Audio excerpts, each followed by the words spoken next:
Okay, so today's the 12th of May. Excuse me. Uh, Training was pretty good today. Nothing too crazy. My quad is acting up again. Luckily, at the 1 month mark, I plan to be basically trading out the leg presses for either deadlifts or something else very hip oriented instead of very quad oriented. That'll make it a little bit easier to avoid having this issue, and hopefully, with that, I would switch out most of the leg press, but I might still leg press or at least squat, once every 3 days or so, so that I'm getting some training there, some work in there. Um, but yeah, so pretty good day today. Nothing too crazy. Leg day felt great, and diet has been on point the last few days. I've been really stuffing my face, and that's been great. I've been eating a lot of Taco Bell just because I got really into a Taco Bell mood, and I've been like scarfing down quesadillas like nobody's business. Today, I actually was driving home from work, and I got to the Taco Bell, and I realized that I did not have my wallet, and that my wallet was at home. So I then worked out, and then I went home, and I was like, I'm not gonna go to Taco Bell because it's too far away. But then I was like, oh, but now I just really want Taco Bell. So I went back and got Taco Bell. You know, I love it. Anyway, progress on the book has been pretty good too. I just covered a chapter on the whole sitting is the new smoking myth. That thing, I actually did not expect myself to do as much research into it as I did, because I expected I expected there to be a little more analysis of it. I expected it to be a little more cut and dry, but I don't think there was much. Anyway, so for those that don't know about it, the whole sitting is the new smoking thing was essentially a statement issued by a guy named James Levine, who wrote a book called Get Up, which is all about how sitting is bad for us and we need to move more and not sit in our chairs as much. That, on its own, that's a perfectly defensible statement. Saying that sitting is the new smoking, on the other hand, is not. There's literally nothing, as far as I know, to support that statement. When I saw all the headlines going around about how sitting is the new smoking, it seems that what happened was that all the news outlets just sort of ran off of his statement and, published that as is. Whereas I had mostly expected that there would be some kind of study that everyone had misinterpreted to get this result. But no, it doesn't seem that there was any study, or at least none that I could find. Which is even more suspect, because it's like, there's not only did you not misinterpret some data that says something probably different, but there was no data to begin with. So that's exciting. I looked up some reviews of the book online.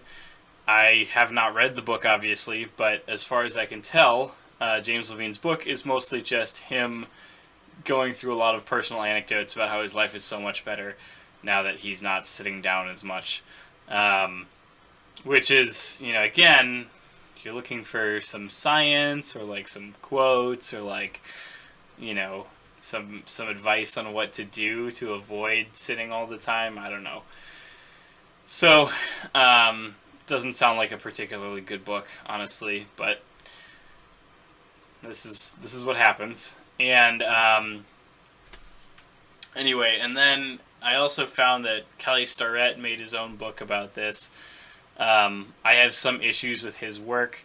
I think that his book is probably much better, and then it's much more actionable and brings a little more science into the equation. Then again, I don't really trust everything that Kelly says, so I would take most of his words with a grain of salt. So that might be a better book to look into. I can't remember off the top of my head what exactly it was called. But yeah, he also has a book on the whole sitting topic. And then I ended up getting deep into the rabbit hole in terms of the research on sitting. The research on sitting is it is clear that sitting a lot is bad for us, and that's independent of activity levels.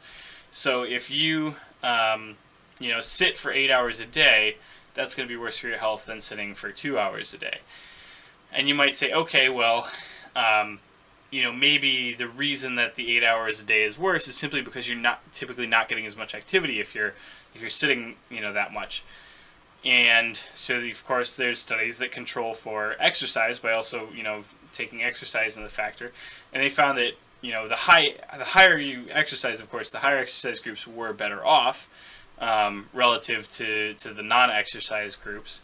But at all stages, there was still a negative effect to sitting down all the time. So basically what that's saying is if you took in a person who sits for 8 hours a day and works out a lot versus someone who sits for 8 hours a day and does not work out,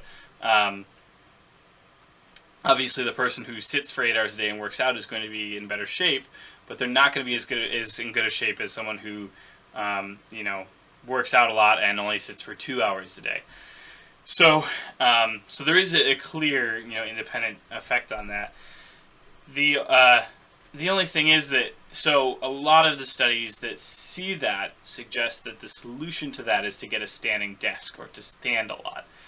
The problem with that is that we also have plenty of research. Like, it's really weird the way these studies are constructed, because a lot of them are like, well, we assumed that standing would be better than sitting, so, we made a bunch of people use standing desks, and that seemed to work for a little bit. So there's a lot of these short-term intervention studies that, see a positive benefit from getting people to stop sitting down so much. The problem is, we also have a lot of studies that show that standing a lot is also bad for our health. Basically causes all kinds of circulation issues, varicose veins in the legs. I think there's birth issues for women, and it's a pretty big effect. Like, it's a pretty pretty solid effect. So the question is, if we're not supposed to be sitting all the time, we're not supposed to be standing all the time, what are we supposed to be doing? Well, I think my hypothesis is that human beings were designed to move. They were designed to switch positions a lot, and they were designed to not get stuck into any one pattern of sitting or standing or whatever. So if you think about that, obviously taking a bunch of people who are sitting and making them stand is going to be a net positive for a little bit, because it's going to be different. And then after a few months, it's not going to be different anymore. Their body's going to get locked into that position instead, and then that's going to become the unhealthy position, and you're going to start seeing negative health effects from that. So the takeaway from that, I would say, is that you don't just want a standing desk or a sitting desk. What you want is a desk that could be either. It could be a standing or a sitting desk. And in that case, then you can switch between the two positions regularly. So, I could do standing desk for a month, sitting desk for a month, etc.